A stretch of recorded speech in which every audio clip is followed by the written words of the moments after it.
Hello दोस्तों, नमस्कार। आपके अपने YouTube परिवार में आप सभी का स्वागत है। मैं विजय आज आप लोगों के साथ निर्वाचन आयोग से संबंधित महत्वपूर्ण जानकारी आपके साथ साझा कर रहा हूँ। मेरी जानकारी अच्छी लगे तो कृपया मेरे चैनल को लाइक, सब्सक्राइब तथा शेयर अवश्य करें। भारत का निर्वाचन आयोग, देखिए, निर्वाचन आयोग जब हमारा देश भारत, हिंदुस्तान, इंडिया, जिस भी नाम से आप पुकारना चाहे पुकार सकते हैं, बट हम लोग वैसे भारत ही बोलते हैं, हिंदुस्तान बोलते हैं या इंडिया बोलते हैं। यानी भारत का चुनाव आयोग जो है वह हमारे चुनाव के, आम आदमी के चुनाव के, नेता के चुनाव के, विधायक और सांसद के चुनाव के लिए बहुत बड़ा आयोग है, जो हमारे प्रजातंत्र में योगदान देता है। प्रजातंत्र का मतलब हुआ कि ऐसा देश जहां पे प्रजा लोगों का शासन हो, यानी प्रजा के द्वारा चुने गए लोग ही शासन करें। पहले क्या होता था, राजा का लड़का राजा बनता था, लेकिन कुछ नियम कानून परिवर्तन हुए, बदलाव हुआ और आज हमारे देश भारत में एक गर्व की बात है कि हमारे देश भारत में प्रजातंत्र है। और प्रजातंत्र का शासन हमें किससे मिला? संविधान से मिला। वह संविधान जिससे हमारा पूरा देश चल रहा है, आम जनता से लेकर उच्च, गरीब, अमीर, सबके लिए समान का दर्जा देता है। ऐसे संविधान की हम सराहना करते हैं। और इसी के आगे हम लोग देखते हैं कि भारत का निर्वाचन आयोग, निर्वाचन आयोग दो प्रकार के होते हैं। एक तो भारत सरकार का निर्वाचन, यानी देश के लिए जो काम करता है उसे निर्वाचन आयोग होता है। एक राज्य के लिए होता है। देश के लिए जो होता है वह सांसद, विधायक, राज्यसभा, लोकसभा, ठीक है। उसके साथ ही यह राष्ट्रपति के, उपराष्ट्रपति के चुनाव को, राज्यसभा के सांसद के चुनाव को, सदस्य के चुनाव को यह चुनाव करता है। यह केंद्र सरकार के अंतर्गत आता है, जिसे भारत निर्वाचन आयोग कहते हैं। इलेक्शन कमीशन ऑफ इंडिया, वैसे नॉर्मल इलेक्शन कमीशन बोलते हैं, लेकिन इलेक्शन कमीशन ऑफ इंडिया ये भारत सरकार का चुनाव आयोग होता है। और इसी तरह हर स्टेट का अलग अलग अपना राज्य का चुनाव आयोग होता है। राज्य चुनाव, स्टेट इलेक्शन कमीशन आप बोलते हैं, यानी राज्य निर्वाचन आयोग। यह संविधान के भाग 15 में इसका वर्णन है, जो अनुच्छेद 324 से लेकर 329 ए में वर्णन दिया गया है। संविधान के भाग 15 में आपको अनुच्छेद 324 से 329 तक आपको वर्णन निर्वाचन आयोग का मिलेगा। पहला भाग, इसका गठन कैसे किया जाता है? गठन किया जाता है जिसमें मुख्य चुनाव आयुक्त बनाए जाते हैं, जो बहुत बड़े रैंक के अधिकारी होते हैं, जो पूरे भारत के चुनाव को देखते हैं और उसका ब्यौरा रखते हैं और उसका गठन करते हैं, और निष्पक्ष और जो है निष्पक्ष और सरल, मतलब आसान तरीके से चुनाव कराते, उसका निगरानी करते। उसके साथ ही दो अन्य चुनाव निर्वाचन आयुक्त की गठन किया जाता है। यह सभी का निर्वाचन आयोग का जो गठन किया जाता है, जो अधिकारी बनाए जाते हैं, यह राष्ट्रपति के द्वारा ही मनोनीत किए जाते हैं, बनाए जाते हैं। यानी राष्ट्रपति के मंजूरी से ही निर्वाचन आयोग का गठन किया जाता है। जो अधिकारी बनाए जाते हैं उनका जो है उनका स्थान है, उनको यह पद दिया जाता है। इसके साथ ही इनका कार्यकाल क्या होता है? 6 वर्ष हो या 65, यानी कि 6 वर्ष तक या कार्यकाल तक बने रह सकते हैं। उससे पहले यदि इनका उम्र 65 साल हो जाता है, तब भी ये अपने पद से रिटायर हो जाएंगे। इन पे अभियोग क्या लगा सकता है, मतलब इनको पद से कैसे हटाया जा सकता है? तो धारा 300, मतलब अनुच्छेद 324 के 5वें में यह वर्णन है संविधान के कि सर्वोच्च न्यायालय के न्यायाधीश के मानक के अनुसार सभी शर्तों से हटाया जा सकता है। यानी सुप्रीम कोर्ट के जो मुख्य न्यायाधीश होते हैं उनका जो अभियोग लगाया जाता है, उनको महाभियोग लगा सकते हैं, वो सभी मानक को पूरा करेंगे, तब भी यह राष्ट्रपति की मंजूरी से ही हम निर्वाचन आयोग के अधिकारी को, यानी मुख्य निर्वाचन आयुक्त को हम इसके पद से हटा सकते हैं। संविधान के 61वें संविधान संशोधन के अनुसार हम लोगों का पहले जो वोट देने का अधिकार था 21 वर्ष था, लेकिन 61वें संविधान संशोधन से 18 वर्ष की आयु निर्धारित किया गया। यह लोकतंत्र का महापर्व होता है, यानी लोकतंत्र का महापर्व यह होता है उस जिस दिन वोटिंग होता है उस दिन लोकतंत्र का बहुत बड़ा पर्व मनाया जाता है। अब इसके आगे हम लोग देखते हैं कि यह निर्वाचन आयोग है। अब निर्वाचन आयोग में कुछ अधिकारी होते हैं, तो अधिकारी तो अभी आगे देखेंगे। इससे पहले हम लोग देखते हैं चुनाव। जो निर्वाचन आयोग है कौन कौन सा चुनाव कराता है, तो आम चुनाव कराता है। यानी प्रत्येक 5 वर्ष में होने वाले चुनाव को आम चुनाव कहा जाता है। यानी हर 5 साल के बाद जो चुनाव होता है वह केंद्र सरकार के अंतर्गत हो या राज्य सरकार के अंतर्गत हो, इनका चुनाव होना होता है, उसे आम चुनाव कहते हैं। यानी 5 साल के अंतराल में जो चुनाव होता है उसे आम चुनाव बोलते हैं।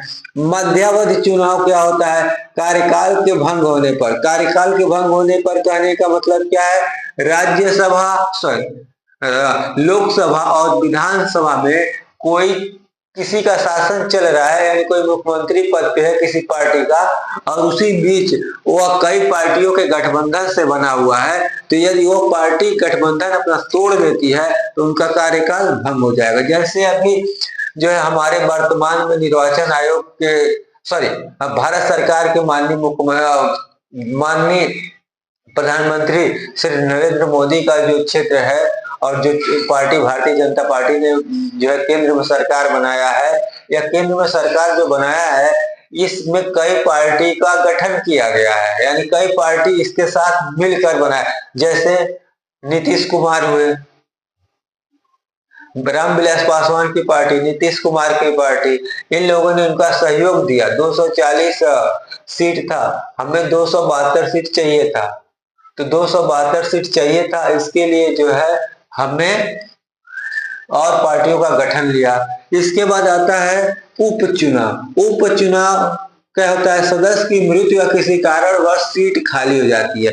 जैसे क्या है हमारे संविधान में कि किसी को हम मुख्यमंत्री या प्रधानमंत्री बना सकते हैं, किसी को जिसके माननीय सदस्यगण बहुमत देते हैं, जिसके फेवर में देते हैं उन्हीं को प्रधानमंत्री या मुख्यमंत्री बनाया जाता है।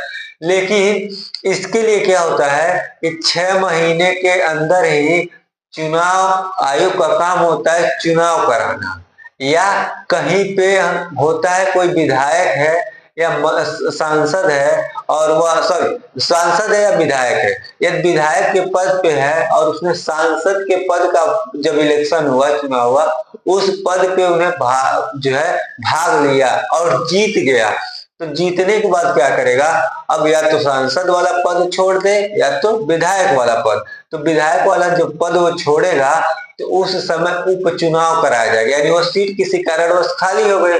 जब उस सीट खाली, एक ही साथ 2 पद पे कोई भी व्यक्ति भारतीय संविधान के अनुसार नहीं रह सकता, तो इसके लिए वह एक सीट खाली कर देगा, और जब एक सीट खाली कर दे तो वहां पे चुनाव होगा, उसी को क्या बोलते हैं, उपचुनाव बोला जाता है। अब इसी के आगे और बहुत सारी बातें हैं और बहुत सारी चीजें हैं, इसके आगे हम लोग जिक्र करते हैं। जैसे कि चुनाव जो होता है वह कई प्रक्रिया में होता है। हमने देखा है प्रधानमंत्री का चुनाव सांसदों के द्वारा किया जाता है। सांसद बहुमत दल के, लोकसभा में जो बहुमत दल का नेता होता है वही अपना शासन बनाने के राष्ट्रपति को दावा पेश करता है। हमने मंत्रियों का देखा है, मंत्री मतलब मुख्यमंत्री, यानी विधायक का चुनाव, सांसद का चुनाव देखा है। उसके साथ ही अपने हम लोग गांव के से रहने वाले लोग हैं तो गांव में प्रधान का चुनाव होता है, उसके जो सदस्य होते हैं, उसके जो ब्लॉक के सदस्य होते हैं, ठीक है, ऐसे जो पार्षद होते हैं, नगर निगम चुनाव होता है, ठीक है, उसके चेयरमैन का चुनाव होता है। ये बहुत सारे चुनाव हमारे देश में होते हैं, और हर चुनाव में कहीं केंद्र सरकार जो है यानी भारत निर्वाचन आयोग कहीं काम करता है तो कहीं पे स्टेट का काम करता है। जो स्टेट का काम करता है वो छोटे लेवल के जो चुनाव होते हैं किसी राज्य के अंतर्गत, वह स्टेट लेवल के राज्य स्तर का निर्वाचन आयोग से करता है, और जो बड़े लेवल के होते हैं उसे जो है किसी राज्य में विधायक का, सीएम का चुनाव होना हो तो उसके लिए क्या करेंगे, हम भारत का निर्वाचन आयोग काम करेगा, वहां पे उसकी व्यवस्था कराएगा, सब चीज मुहैया कराएगा। जब चुनाव आयोग की घोषणा हो जाती है तो उस समय आचार संहिता लग जाता है, और आचार संहिता लगने के बाद सबको, कार्यकर्ता हो पार्टी के या उम्मीदवार हो, उस सबको पालन करना रहता है। इसी पालन के अनुसार कि उसका यदि उसको कुछ कमी पा दे रहे तो उसके ऊपर या किसी कार्यकर्ता या किसी व्यक्ति के, जिसे धारा 144 बोला जाता है। धारा 144 लागू होने के बाद कोई भी व्यक्ति एक जगह पे 10 लोगों को इकट्ठा करके वार्तालाप नहीं कर सकता, बात नहीं कर सकता, चौराहे पर, सड़क पे, पब्लिक प्लेस पे बात नहीं कर सकता। इसी क्रम में आगे देखते हैं हम लोग, जैसे निर्वाचन की प्रक्रिया क्या होती है। कहीं भी हम चुनाव लड़ने जाते हैं तो उसमें कुछ प्रक्रिया होती है, उस प्रक्रिया को फॉलो करना होता है। जैसे नामांकन करना होता है, सबसे पहले हमको नामांकन करना होता है। निर्वाचन और मतगणना, नामांकन करने को हम ज्यादातर पर्चा दाखिला के बोला जाता है। पर्चा का दाखिला यानी पर्चा हम भरने जा रहे हैं, उसी को पर्चा दाखिला नामांकन बोला जाता है। नामांकन जो घोषित होता है, जैसे चुनाव के जो तिथि घोषित होता है, वह जिस दिन से घोषित होगा उसी दिन से भारत में आचार संहिता, ये देश का चुनाव है तो अब देश में, राज्य का चुनाव है तो राज्य में आचार संहिता लागू हो जाता है। उसके बाद आता है हम लोग का निर्वाचन। निर्वाचन करने का मतलब क्या हुआ, जिस दिन हम लोग का चुनाव होता है। उसके बाद आता है मतगणना, जिस दिन जो है मत का गणना होता है। जो निर्वाचन का दिन होता है वह मतदान का जो समय होता है सुबह 7 बजे से शाम को 5 बजे तक होता है। अब निर्वाचन आयोग का कार्य क्या होता है, हमने देखा ये प्रक्रिया, अभी आगे हम लोग देखेंगे कि इसको कैसे फॉलो अप लिया जाता है, कैसे किया जाता है। निर्वाचन आयोग का कार्य क्या हुआ, चुनाव क्षेत्र का परिसीमन करना। चुनाव क्षेत्र का परिसीमन करने का मतलब क्या हुआ कि चुनाव के जो क्षेत्र है, मतलब कि जनसंख्या दिन पर दिन बढ़ रही है, तो जनसंख्या बढ़ रही है तो हमारा चुनाव का क्षेत्र बढ़ेगा नहीं घटेगा। जनसंख्या बढ़ रही है ना, कम क्षेत्र में ज्यादा लोग रहेंगे तो चुनाव का क्षेत्र क्या होगा, हमारा तो उतना ही रहेगा लेकिन इसमें जनसंख्या बढ़ जाएगी। यानी हम यह चुनाव का क्षेत्र का परिसीमन करेंगे कि इस एरिया के अंतर्गत कितने लोग, कितना वोटर हमारे अंडर में आ रहे हैं, यानी हमारे एक ग्राम सभा में या जो एक वार्ड में कितने लोग आ रहे हैं, उसी चुनाव क्षेत्र का परिसीमन कहा जाता है। यानी एक निश्चित क्राइटेरिया, उस क्राइटेरिया के अंतर्गत 1000 क्राइटेरिया है, उस क्राइटेरिया के अंतर्गत हम लोग एक क्षेत्र निर्धारित कर देते हैं। उसे मतदाता सूची तैयार करना। मतदाता सूची तैयार करने का मतलब क्या है कि ये जो हमारे नवयुवा जिसे युवा बोलते हैं, युवा पीढ़ी, वह जैसे 18 साल के होते हैं उसको चुनाव में वोट डालने का अधिकार मिलता है। तो उसके लिए हमको क्या करना है, मतदाता सूची तैयार करना पड़ता है कि कितने लोग जो है ऐसे आए जिनका आयु 18 वर्ष हो गया, कितने ऐसे लोग हैं जो गुजर गए, मतलब इस दुनिया में नहीं है, तो ऐसे लोगों का भी मतदाता सूची में नाम रहता है तो उसको हटाना रहता है। नए लोगों का जिसका 18 साल हुआ रहता है उनको जोड़ना रहता है। इसके साथ ही साथ राजनीतिक दलों का मान्यता देना, यह सबसे इम्पोर्टेंट है किसी भी पार्टी के लिए कि राजनीतिक दल को मान्यता मिला है कि नहीं, निर्वाचन आयोग से मिला है तो ठीक है, मिल गया है तो ठीक है, नहीं मिला है तो वह जो है उनको प्रोसीजर करते हैं, अपना जो है कागज पत्र देते हैं और उसको करते हैं। चुनाव चिन्ह आवंटन। चुनाव चिन्ह आवंटन करने का मतलब क्या हुआ, जैसे भाजपा का कमल फूल है, कमल का फूल है, उसी तरह कांग्रेस का हाथ का पंजा है, साइकिल समाजवादी पार्टी का हाथी जो हम लोग का किसका है, बसपा। बसपा मतलब बहुजन समाज पार्टी का है। तो यह पार्टी है, मुख्य चुनाव आयुक्त का, निर्वाचन आयोग का काम होता है तो चिन्हों का आवंटन करना। अब निर्वाचन कराने वाले कुछ अधिकारी नियुक्त होते हैं। जो निर्वाचन कराने वाले अधिकारी होते हैं वह जिले के ही अधिकारी होते हैं, कर्मचारी लोग होते हैं, उनको ही उस समय के लिए निर्वाचन अधिकारी बोला जाता है, पीठासीन अधिकारी बोला जाता है। कुछ ही दूसरे जिले के भी आते हैं लोग चुनाव कराने के लिए। जो जिले का सबसे बड़ा चुनाव का अपने क्षेत्र का अधिकारी होता है उसे रिटर्निंग अधिकारी बोलते हैं, रिटर्निंग अफसर बोलते हैं। यह जिले का सबसे बड़ा, अपने यानी जिले के अंतर्गत जो क्षेत्र आता है, जो ब्लॉक आता है, उस ब्लॉक का सबसे बड़ा अधिकारी होता है, इसे रिटर्निंग अफसर बोला जाता है। ये ज्यादातर एडीएम रैंक के अधिकारी यानी पीसीएस रैंक के जो अधिकारी होते हैं, एडीएम नहीं तो, और एडीएम है तो ठीक है, नहीं है तो उसके नीचे एसडीएम लोग, तहसीलदार जो होते हैं उनको लगा दिया जाता है। इसके बाद पीठासीन अधिकारी आते हैं। पीठासीन अधिकारी क्या होते हैं, जो मतदान केंद्र का सबसे मुख्य आदमी होता है, किसी मतदान केंद्र का एक मुख्य आदमी होता है, जिसे पीठासीन अधिकारी बोलते हैं। वो पीठासीन अधिकारी उस चुनाव के होने, प्रारंभ होने और खत्म होने तक वह उस मतदान केंद्र का सबसे बड़ा अधिकारी होता है। कोई आएगा इससे बड़ा अधिकारी तो पीठासीन अधिकारी से ही वार्तालाप करेगा। अधिकारी राजनीतिक दल के पार्टी के कोई भी व्यक्ति इससे बात नहीं कर सकता। बात कर सकता है कितना वोटिंग हुआ, कितना क्या हुआ, पूछ सकता है, इससे ज्यादा कुछ नहीं। लेकिन सुरक्षा व्यवस्था को दृष्टि से पुलिस अधिकारी के बड़े अधिकारी और रिटर्निंग ऑफिसर आता है तो इससे पूरा वार्तालाप करेगा, जो भी कभी वैसे बता सकता है। उसके बाद आता है चुनाव अधिकारी। चुनाव अधिकारी क्या होते हैं?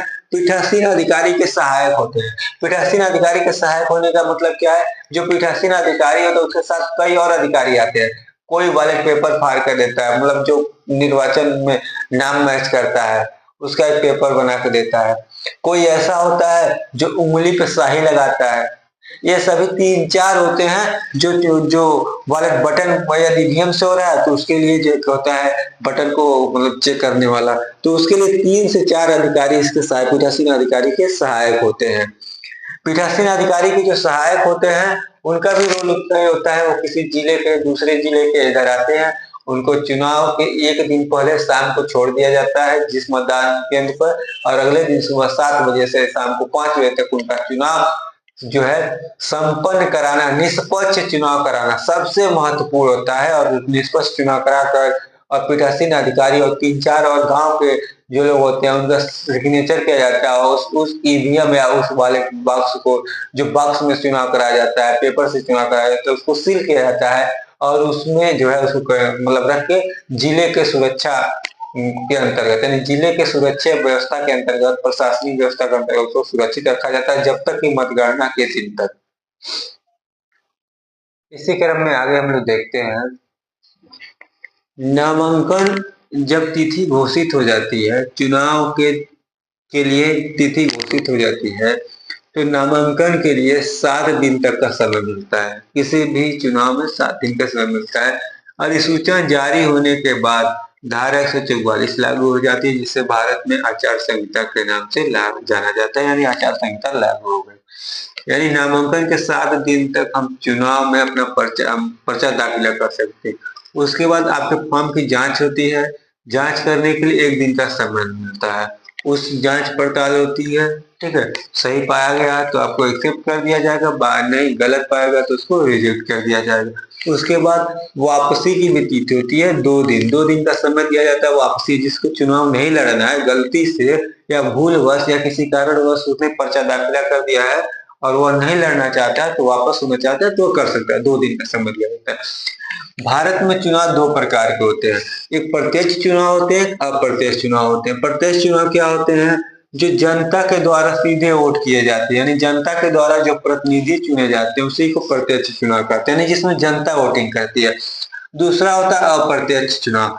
जैसे हमने देखा हुआ कि राष्ट्रपति हुए, उपराष्ट्रपति हुए, इनका हम लोग चुनाव, राज्यसभा के सांसद हुए, सदस्य हुए, इनका हम लोग जो है चुनाव सीधे नहीं करते, इनके हमारे द्वारा चुने गए प्रतिनिधि चुनते हैं, जिसमें राष्ट्रपति, उपराष्ट्रपति, राज्यसभा के सदस्य का चुनाव होता है या अप्रत्यक्ष चुनाव कहलाता है।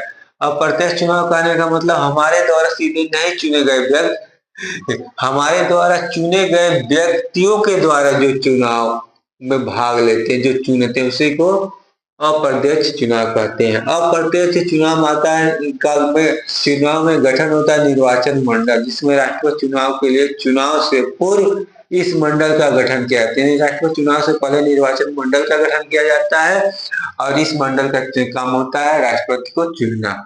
चुनाव में भाग लेने वालों के लिए क्या जरूरी होता है? सबसे पहले पर्चा दाखिला होता है। पर्चा दाखिला करने के लिए पर्चा एक आवेदन फॉर्म भरना होता है, यानी नामांकन पत्र। नामांकन पत्र भरेंगे, उसमें जमानत की राशि 5,000 से लेकर 25,000, 10,000 तक की होती है, उससे भी ज्यादा हो सकती है। अलग अलग राज्य में अलग अलग जो है चुनाव में निर्धारित किया जाता है। जांच और नामांकन वापस, जांच किया जाता है आपके पत्र का, उसके बाद नामांकन वापस कर सकते हैं, करना चाहते हैं कर सकते हैं, नहीं तो जांच होगा, गलत पाया जाएगा तो आपको फॉर्म रिजेक्ट हो जाएगा। चुनाव प्रचार कर सकते हैं। चुनाव प्रचार करने का मतलब क्या हुआ कि अपने चुनाव में जो आप भी एडवर्टाइजमेंट कर सकते हैं, घर घर जाकर या जैसे भी कर सकते हैं, घर घर जाकर रेडियो माध्यम से, पेपर माध्यम से, पोस्टर के माध्यम से कर सकते हैं। हाँ, चुनाव प्रचार जो होता है वह 48 घंटे पूर्व बंद हो जाता है, यानी चुनाव जिस दिन चुनाव होगा उसके 48 घंटे पूर्व बंद हो जाता है। उसके बाद 45 दिन के अंदर जब चुनाव खत्म हो जाएगा, परिणाम घोषित हो जाएगा। परिणाम घोषित होने का मतलब मतगणना का जो है वो कंप्लीट हो जाएगा। जो जीता वो जीता, जो हारा वो हारा। सबके लिए जो चुनाव में खर्चा किए उसको उसका विवरण देना होता है, और उस विवरण को 45 दिन के अंदर निर्वाचन आयोग यानी रिटर्निंग ऑफिसर के आप कार्यालय में पहुंचाना होता है। जो भी खर्चा हुआ उसका पूरा ब्यौरा दिखा देता है। वो एक डायरी देते हैं विधायक और सांसद के लिए, और उसमें लिखा रहता है कि आपके द्वारा जो खर्चे किए जा रहे हैं वो पूरा प्रॉपर मेंशन करना होता है। उसका जो है पूरा आपको डिटेल देना होता है। आपके साथ आपके चुनाव में कितनी गाड़ियां चली, कितने ड्राइवर रखे, कितने आदमी रखे, कहाँ-कहाँ जनसभाएं की है, ये सभी खर्चों का विवरण सांसद और विधायक जो चुनाव लड़ते हैं, उम्मीदवार होते हैं, उनको देना होता है। और ये पूरा खर्चा अपना देने के बाद खर्चे की जांच होती है। उसके बाद आपके पोर्टल पे, निर्वाचन आयोग का पोर्टल पे ये सीधे सभी डाटा उपलब्ध करा दी जाती है। किसने कितना खर्चा किया, कितना वोट पाया, क्या डिटेल है उसका, कितना स्कूटनी फॉर्म उसने पैसा दिया, उसके पास कितनी प्रॉपर्टी है, कितना चल संपत्ति है, कितना अचल संपत्ति है, सभी चीजों का आपको सत्य सत्य विवरण देना होता है। यदि आप असत्य पाए गए तो आपका निर्वाचन जो है पत्र क्या होगा, दाखिल किया निर्वाचन पत्र कैंसिल हो जाएगा, रद्द हो जाएगा, जिससे आपका चुनाव भी रद्द हो जाएगा और 5 साल आपको इंतजार करना पड़ेगा। इसीलिए कोई गलत नहीं करता है और सही सही चीजों को नामांकन में भरता है। इसी के साथ ये वीडियो अच्छा लगे तो कृपया मेरे चैनल को लाइक, सब्सक्राइब तथा शेयर अवश्य करें। जय हिंद, जय भारत।